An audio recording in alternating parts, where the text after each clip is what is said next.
अध्यक्ष महोदय, मंच पर विराजमान सभी कवि लोग, मेरे ग्रामीण भाइयों एवं बहनों, जनक जी ने एक किताब लिखी है। हमारे चानन की धरती पर आज तक ऐसा कोई नहीं हुआ जो किताब लिखे। बहुत से लोग तो किताब पढ़ना नहीं जानते हैं और किताब लिखना तो बहुत दूर की बात है। तो किताबों में तो सब कुछ लिखा रहता है, लेकिन बहुत कम लोग समझते हैं। इसीलिए शिक्षक की जरूरत होती है, पढ़ाने वालों की जरूरत होती है। यह किताब पढ़े हुए को तो बिन पढ़े हुए को तो नहीं समझ में आएगा। बहुत से ऐसे पढ़े हुए लोग भी हैं जो नहीं समझ पाएंगे। तो हम तो शिक्षक हैं, समझाना हमारा काम है। ये जनक जी का यह किताब आध्यात्मिक किताब है। आध्यात्म किसको कहते हैं? जहाँ से विज्ञान समाप्त होता है वहाँ से अध्यात्म शुरू होता। जनक जी ने समझाने की कोशिश की है कि हम परमात्मा तक कैसे पहुंच सकते हैं। जीव, आत्मा और परमात्मा एक ही ब्रह्म के तीन अवस्थाएं हैं।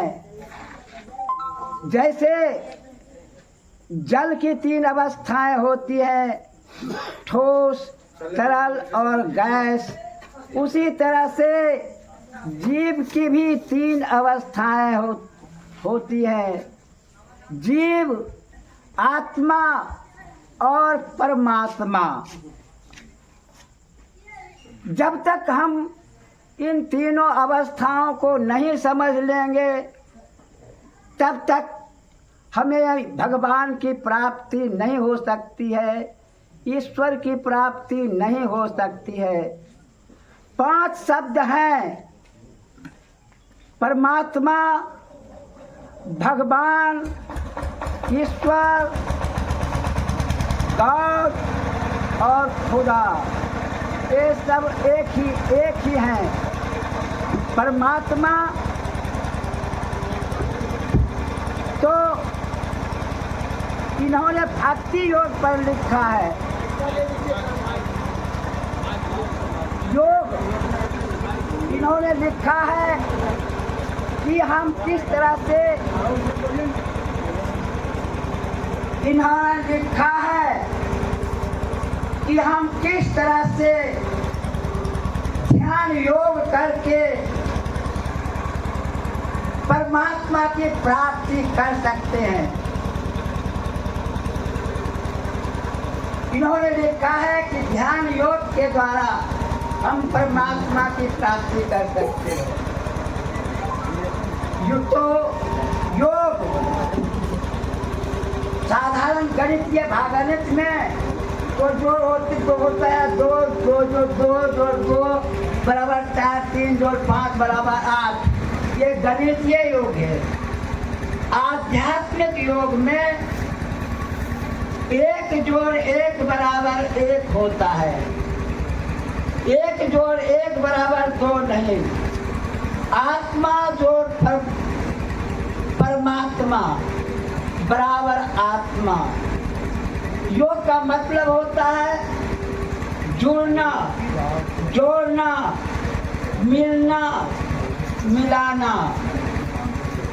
इसलिए अध्यात्म में जो कार्य हुआ, अर्थ जब आत्मा के साथ परमात्मा का मिलन होता है वही योग कहलाता है। बंधुओं,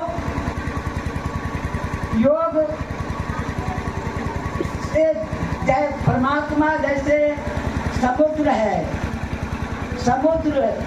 समुद्र में और आत्मा जल की बूंदें हैं।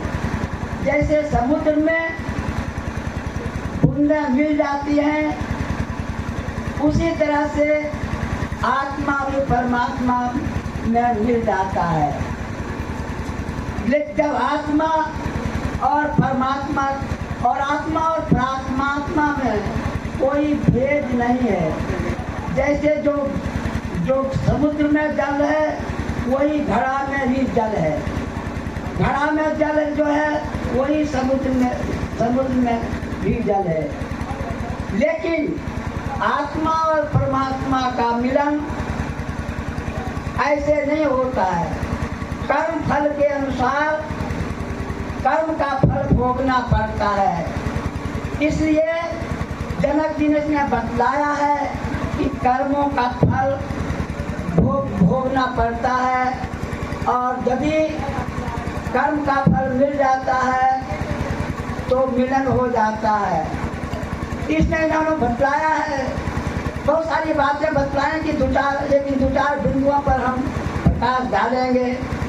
इन्होंने बतलाया है कि जो मांस मछली का भक्षण करता है, आदमी तो शाकाहारी जीव है, लेकिन जो मांस मछली का भक्षण करता है तो फिर से उन जीवों में जन्म लेना पड़ता है। उनको 84 लाख जोनियों में भटकना पड़ता है जो लोगों को अपने कभी कहता है। हाँ, संक्षेप में तो लोभ मोह माया को त्याग करके ये भगवान का जप, भगवान का स्मरण करने से परमात्मा की प्राप्ति होती है।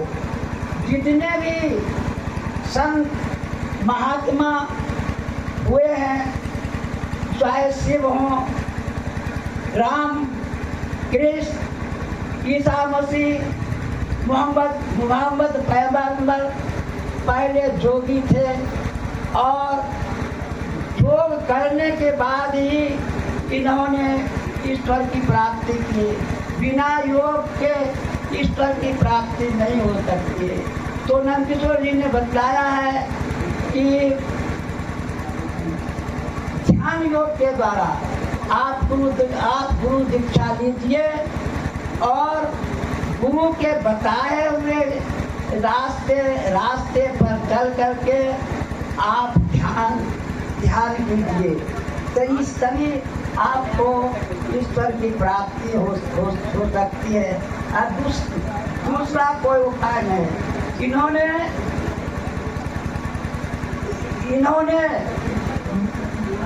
लोभ मोह माया ये सभी को त्याग करने की सलाह दी है। इसलिए आज तो हमारे गांव में जश्न मनाने का समय मनाना है। हमारे गांव में जनक जी एक ऐसे आध्यात्मिक पुरुष पैदा हुए जिन्होंने ध्यान योग की शिक्षा प्राप्त करके परमात्मा तक जाने का रास्ता बताया है। इन्होंने बतलाया है कि सनातन धर्म ही सबसे बड़ा धर्म है। वेद पुराण आदि बहुत सारे ग्रंथों का उदाहरण इन्होंने दिया है।